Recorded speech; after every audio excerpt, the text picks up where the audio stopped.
आसमा ने सीखा है, पढ़ा है और लिखना का तरीका उसलूब अपना निकाला है। अपना उसलूब निकालना कोई आसान काम नहीं होता। 2018 अगस्त से लेकर 2022 तक इनके तमाम वो मज़ामीन हैं। ज़ाहिर है कि सहाफ़ी के तौर पर उन्होंने अपने चश्म-ए-दीद से देखा जो उनके सामने गुज़रा, और ये जो दौर है 4 साल का, ये पाकिस्तान का एक पुरशोक दौर है। आसमा ने अपनी किताब में ये इशू भी बार बार उठाया है कि अगर हमने पाकिस्तान को एक मिसाली रियासत बनाना है तो उसके लिए ज़रूरी है कि यहाँ पे आइन और कानून की बालादस्ती कायम हो। ये कमाल तहरीर में है कि वो मुश्किलात का सामना करती रही, मुश्किल मौज़ूआत पे लिखती रही, मुश्किल मौज़ूआत पे बोलती रही, लेकिन तर्ज़ तहरीर और तर्ज़ तकरीर ऐसा अपनाती है कि जिसकी वजह से अदब के तकाज़े भी वो मलहूज़ ख़ातिर रहते हैं। मुझे आज के दौर में,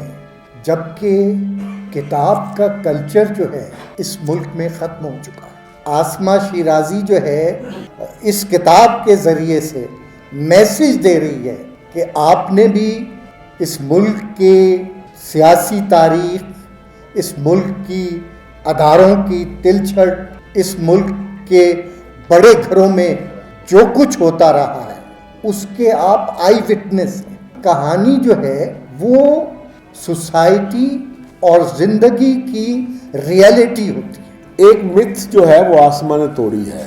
इतने अच्छे कॉलम पर मुश्तमिल इतनी बड़ी किताब लिखकर ये साबित किया है कि अब हर दफ्तर में काम करने वाली लेडी रिपोर्टर हर वो काम कर सकती है जो दूसरा रिपोर्टर करता है। वो बहुत से लोग जो हैं, जो मैंने पहले कहा कि हमें अंदाज़ा होता है कि उन्होंने बड़े घर के मुतल्लिक बात करनी है या बड़े घर वालों से बात करनी है जाके, उनका हमें पहले अंदाज़ा होता है कौन सा इल्ज़ाम कौन सी गाली है। लेकिन मैं आसमा की जुर्रत, इस्तकामत को सलाम करता हूँ कि इसके कदम कभी डग निकालेंगे। हमारे लिए हमेशा से ये बड़े एजाज़ की बात होती है कि जब हम अपनों में ही से कोई शख्स आगे बढ़ता है, वो इस मुल्क और कौम की और अपनी कम्युनिटी की खिदमत करता है। कहानी बड़े घर की आप इदारों में बेरारवी देखते हैं, आप माशरे में इवन तकसीम देखते हैं, तो मैं समझता हूँ कि इसमें बिलाशुबा बड़े घर का जिक्र ज़रूर होता है। किताब में ये एक कमाल है कि 14 अगस्त 18 से 4 साल में इन्होंने जो कॉलम लिखे वो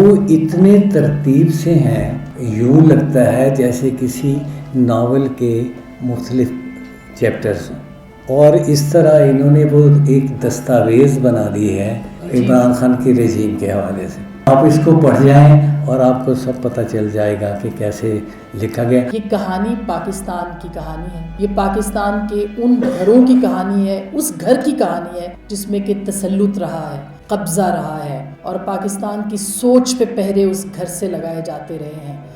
इन 4 सालों की कहानी में आपको सब नज़र आएगा।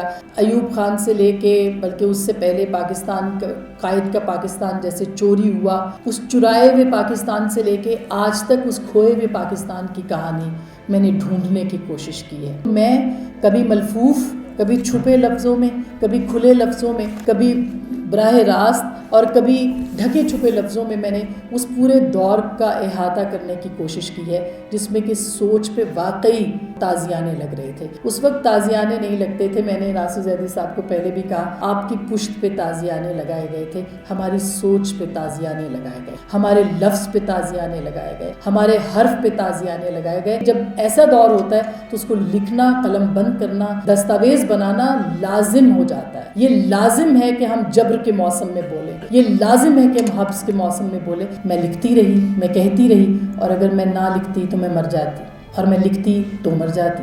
तो मैंने ये फ़ैसला किया कि मैं लिख के मरूँ, मैं बोल के मरूँ। और यही फ़ैसला है जो अटल है, और हुर्मत लफ्ज़ जो है उसकी हमने कसम खाई है, और इंशाअल्लाह ये हुर्मत लफ्ज़ जो है ये बरकरार रहेगी। इसलिए कि हम बड़े घरों के अंदर नहीं, हम बड़े घरों के बाहर बैठ के उनको ललकारते हैं और ललकारते रहेंगे।